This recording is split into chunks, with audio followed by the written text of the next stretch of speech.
Shalom sahabat muda yang saya kasihi. Tema di bulan ini, di bulan November adalah Worth Fighting For atau layak diperjuangkan. Ya, sebagai orang percaya, ya, tentu kita harus hidup seturut firman Tuhan. Kita harus berjuang untuk melakukannya, ya. Dan kita berjuangnya tentu tidak bisa dengan kekuatan kita. Ya, kita nggak bisa mengandalkan pikiran kita, ya, harta kita, kedudukan kita, ya. Kita mengandalkan diri kita sendiri, orang lain, kita tidak bisa, ya. Kita harus mengandalkan Tuhan, ya. Coba kita lihat di Yeremia 17 ayat 5 sampai 8. Ya.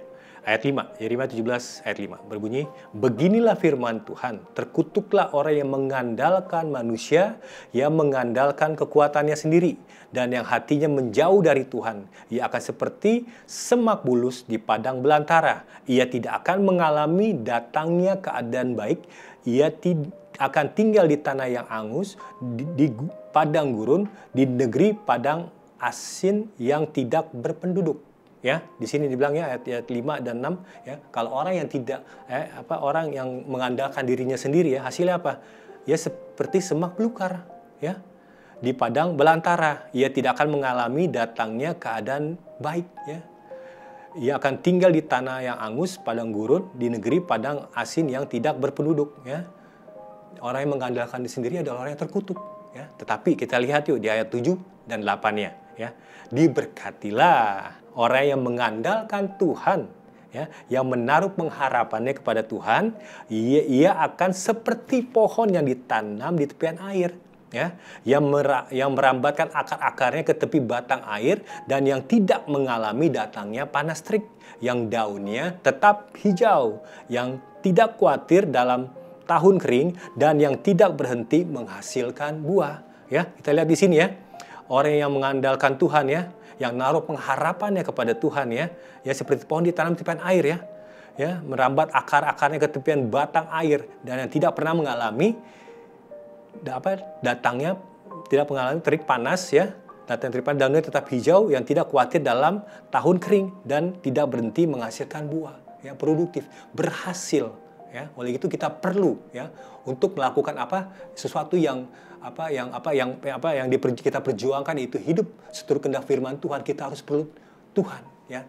Tanpa Tuhan kita tidak bisa melakukannya, ya. Semua dari Tuhan, bersama Tuhan, dan untuk Tuhan, ya. Nah, kalau kita lihat di Roma 13 ayat 14, ya, Roma 13 ayat 14 berbunyi, "Tetapi kenakanlah Yesus, Tuhan Yesus Kristus sebagai perlengkapan senjata terang, dan janganlah merawat tubuhmu untuk memuaskan keinginannya." Ya. Kita harus mempergunakan Tuhan Yesus, ya.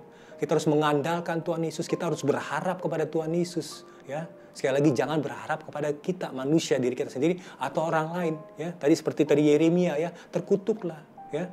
Tapi kalau orang yang mengandalkan Tuhan diberkati, dia akan selalu produktif, dia akan selalu berbuah, ya. Dan kalau kita mengandalkan Tuhan, ya, oleh karena itu, kita lihat juga di Efesus 6, ya, ayat 11. Efesus 6 ayat 11. Dibilang gini, "Kenakanlah seluruh perlengkapan senjata Allah supaya kamu dapat bertahan melawan tipu muslihat iblis." Ya, dibilang kenakanlah, ya, senjata Allah, ya, supaya kamu dapat bertahan melawan tipu muslihat iblis, ya.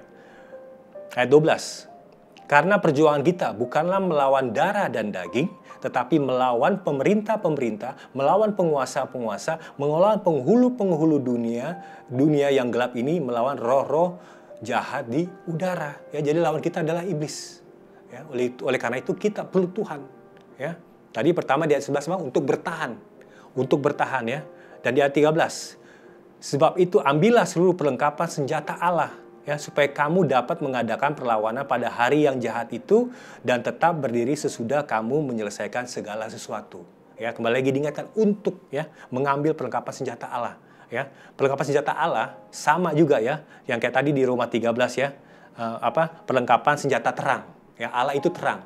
Terang itu Allah. Jadi sama aja, ya, yaitu Tuhan Yesus, ya. Perlengkapan kita adalah Tuhan Yesus, ya. Oke. Kembali lagi, alasannya, Ya, alasannya kenapa? Kembali lagi kita baca lagi ayat 11 tadi, kenakanlah seluruh perlengkapan senjata Allah supaya kamu dapat bertahan, ya. Kita mampu bertahan melawan tipu muslihat iblis.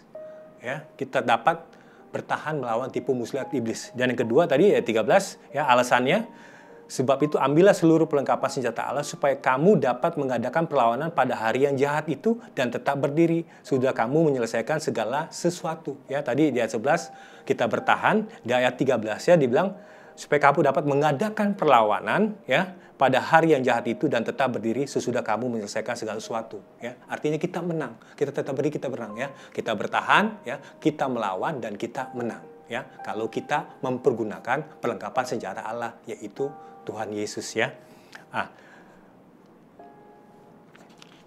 Kita lihat juga di pencobaan ya. Kenapa kita pasti menang kalau kita menggunakan perlengkapan senjata Allah ya. Yaitu Yesus ya. Karena kita lihat sendiri ya, dilihat sini di mana kita tahu di pencobaan ya, di padang gurun ya. Tuhan Yesus ya seperti di ayat 11 tadi dibilang apa? Dapat bertahan ya, dapat bertahan melawan tipu muslihat iblis ya, di mana Tuhan Yesus ya dicobai ya. Kita lihat ya Tuhan Yesus dicobai untuk merubah batu menjadi roti ya. Dan Tuhan Yesus bilang manusia tidak hidup dari roti saja tapi dari firman Tuhan ya. Tuhan Yesus dapat mengalahkannya, dapat bertahan di situ ya. Terus yang kedua menjatuhkan diri. Ya, Tuhan bilang jangan mencobai Tuhan Allahmu ya. Dan yang ketiga Tuhan Yesus dibilang menyembah Dia supaya mendapatkan kuasa ya. Tuhan bilang jangan menyembah Allah lain ya. Dari situ ya Tuhan bisa menyerang bisa bertahan dengan serangan-serangan iblis, rayuan-rayuan iblis, godaan-godaan iblis ya. Tuhan Yesus dapat bertahan ya. Dan kalau kita lihat lagi di di ayat 13 ya, ayat 13. Sebab itu ambillah seluruh perlengkapan senjata Allah supaya kamu dapat mengadakan perlawanan pada hari yang jahat itu dan tetap berdiri. Sesudah itu kamu menyelesaikan segala sesuatu ya. Menyerang ya dan menang ya. Kita ingat itu Yesus mati di kayu salib ya dan Dia bangkit. Itulah kemenangannya. Dia menyerang ya dan Tuhan Yesus bangkit berdiri tegap. Jadi kalau kita menggunakan perlengkapan senjata Allah, menggunakan Yesus, ya pasti kita menang. Karena Yesus sudah memenangkan pertandingannya. Ya. Jadi kita nggak bisa pakai yang lain. Ya, kecuali Tuhan Yesus. Selain Tuhan Yesus, nggak bisa pakai kekuatan diri kita sendiri. Ya. Kita harus memakai perlengkapan senjata Allah, perlengkapan senjata terang, yaitu Tuhan Yesus sendiri. Ya. Oke, bagaimana ya kita ya bisa memakai dan menggunakan perlengkapan senjata Allah, senjata terang Yesus itu sendiri dengan baik dan benar ya. Tuhan Yesus memberikan kepada kita ya 3 ya. Roh Kudus, firman-Nya dan orang-orang percaya. Ya, saya ulang. Roh Kudus ya, firman-Nya dan orang-orang percaya ya. Artinya apa? Yang pertama, Dia memberikan Roh Kudus ya, supaya kita hidup dipimpin oleh Roh Kudus. Ya, supaya kita hidup dipimpin. Kita bukan hanya hidup oleh Roh Kudus, tapi kita harus dipimpin oleh Roh Kudus. Ya. Yang kedua, hidup dengan firman-Nya. Ya, kita harus membaca, merenungkan, dan melakukannya dengan hati-hati. Ya. Yang ketiga, hidup bersekutu dengan orang percaya.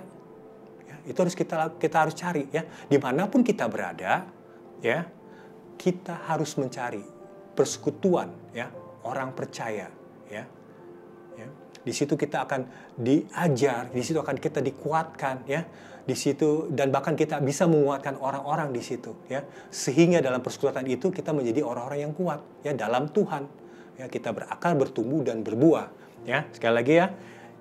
Dengan memakai yang Tuhan Yesus 3 itu yang Tuhan Yesus berikan kepada kita itu Roh Kudus, firman Tuhan dan orang-orang percaya ya, maka kita akan bisa menggunakan perlengkapan senjata Allah dengan baik. Ya. Terus kita mengaplikasikannya dalam kehidupan kita sehari-hari ya. Mungkin dalam pacaran ya. Dalam pacaran pun setelah kita menggunakan perlengkapan senjata Allah ya. Penggunaan perlengkapan senjata terang yaitu Yesus sendiri ya, dalam pacaran pun kita nggak akan aneh-aneh, nggak akan minta yang aneh-aneh ya. Karena kita sudah diperlengkapi, ya. Kita sudah diperlengkapi, kita nggak mungkin kembali lagi minta yang aneh-aneh, minta yang ini, minta yang itu, ya. Tetapi kita akan memberikan kasih Tuhan, ya. Kita akan menjadi berkat, ya, buat pasangan pacar kita, ya. Begitupun kebalikannya, kalau pacar kita minta yang aneh sama kita nggak akan memberi. Walaupun kita mengasihi, tapi kita nggak akan memberi, ya. Karena kembali lagi kita sudah diperlengkapi oleh perlengkapan senjata Allah. Oleh Yesus, ya, kita diperlengkapi oleh Yesus, ya. Yesus yang adalah kudus, nggak mungkin kita walaupun kita mengasihi dia, nggak mungkin kita memberikannya sesuatu hal yang tidak baik, yang tidak benar, yang tidak kudus, yang dia minta, ya. Sekali lagi, walaupun kita begitu mengasihi dia, ya, tapi karena ada perlengkapan senjata Allah, kita tidak melakukannya dan kita tidak memberikannya. Oke, begitupun dalam kerja, ya. Dalam kerja kita nggak akan korupsi, ya, kita akan nggak jilat-jilat, kita nggak akan nyikit kiri, nyikut kanan, ya, dan sebagainya. Juga dalam pelayanan, ya, kita nggak akan menonjolkan diri kita, ya, bangga akan diri kita sendiri, sombong dan sebagainya atas pelayanan yang kita lakukan, atas pelayanan yang kita berhasil lakukan, ya. Tapi kita melakukan itu untuk Tuhan, ya. Sekali lagi, ya, kalau kita diperlengkapi oleh senjata Allah, ya, segala sesuatu kita lakukan pasti untuk Tuhan, ya. Pacaran untuk Tuhan, kerja untuk Tuhan, pelayanan untuk Tuhan, ya.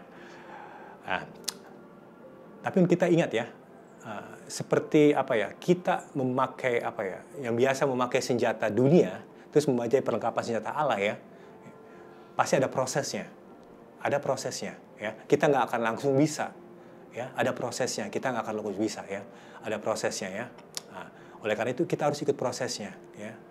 Pasti ada jatuh bangunnya, ada salahnya, ada berbuat dosanya, ya. Tapi ingat, bangun lagi, ya. Tadi ingat 3 itu, ya. Datang lagi kepada Tuhan, minta Roh Kudus pimpin lagi, ya. Terus baca firman, renungkan, ya. Terus bertindak dengan hati-hati. Dan yang ketiga itu hidup bersekutu, ya. Cari, ya, kita kejar, ya. Sehingga kita semakin dikuatkan, ya. Mungkin 2-3 kali ayun. Yang pertama kita jatuh, 2-3 kali ayun, sampai 10, baru kita jatuh lagi. Selanjutnya, sampai beratus kali ayun, baru jatuh. Kemudiannya kita sudah bisa berayun dengan lambat bisa cepat, dan selanjutnya bahkan kita bisa bergaya freestyle dengan sepeda, ya. Karena kembali lagi, karena kita hidup dipimpin oleh Roh Kudus, ya. Hidup dengan firman Tuhan, ya, membaca, merenungkan dan melakukannya dengan hati-hati, dan yang ketiga, hidup bersekutu. Ya, jadi semua itu perlu proses, ya. Kalau saya boleh contoh, ambil, ya, Stefanus, ya. Stefanus itu tidak jadi tiba-tiba aja. Ada proses yang dia alami, dia lewati, ya. Dia bersekutu, ya. Dia hidup dipimpin oleh Roh Kudus, ya. Dia hidup seturut firman Tuhan dan dia bersekutu, ya, bersama jemaat mula-mula, ya. Dalam persekutuan itu dia dipimpin, dia dimentor, dia dimuridkan, dia diajar, ya, oleh para rasul, ya, sehingga dia dapat mengerti semua kebenaran firman itu, ya, sehingga dia bisa menjadi berkat buat banyak orang, ya. Pada saat ada di Yerusalem memerlukan, ya, orang pelayanan meja, ya, dia terpilih karena dia dipimpin sama Roh Kudus, ya. Terus juga dalam kehidupan sehari-harinya pun dia tetap melakukan perintah kehendak Tuhan, ya, memberitakan Injil, ya, memberitakan Injil kemanapun, ya, walaupun risikonya ada. Ya, kembali lagi, risikonya ada. Pada saat itu kita tahu bahwa risikonya, ya, dia dianiaya, ya. Dia dianiaya, bahkan kita tahu dia dianiaya sampai mati. Namun puji Tuhan, ya, dia tidak, ya, lari dari iman percayanya. Puji Tuhan, dia tetap memberitakan Injil, ya, dan puji Tuhan dia melepaskan kasihnya. Ya, artinya kita lihat di sini dia memakai perlengkapan senjata Allah. Dia memakai Yesus sebagai senjatanya, ya. Pada saat akhirnya dia bilang waktu sebelum dia mati, jangan tuangkan kejahat dosa ini kepada mereka, ya, sama seperti Tuhan Yesus bilangnya, ampunilah mereka sebab mereka tidak tahu apa yang mereka perbuat, ya. Nah, jadi kalau seperti itu, nanti kalau kita terus, ya, berlatih terus memakai perlengkapan senjata Allah, ya, seperti contoh tadi kita akan seperti Stefanus, ya, walaupun konsekuensinya ada, ya, harus mati seperti Stefanus. Mungkin dalam pacaran tadi, ya, kita diputusin, ya. Mungkin karena dibilang, kurang funky dan sebagainya, ya, nggak kayak kekinian pacarannya, ya, nggak kayak yang di film-film, ya, putus, ya, diputuskan, ya, itu konsekuensinya, ya, tapi nggak apa-apa.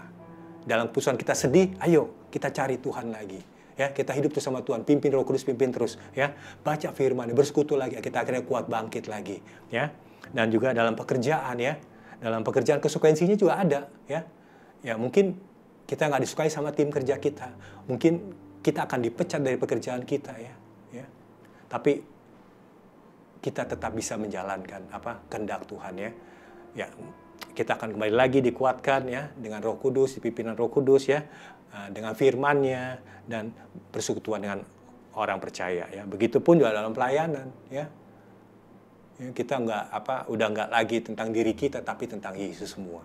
Ya, sekali lagi, ya, saya akan tutup dengan Roma 11 ayat 36. Roma 11 ayat 36. Roma 11 ayat 36.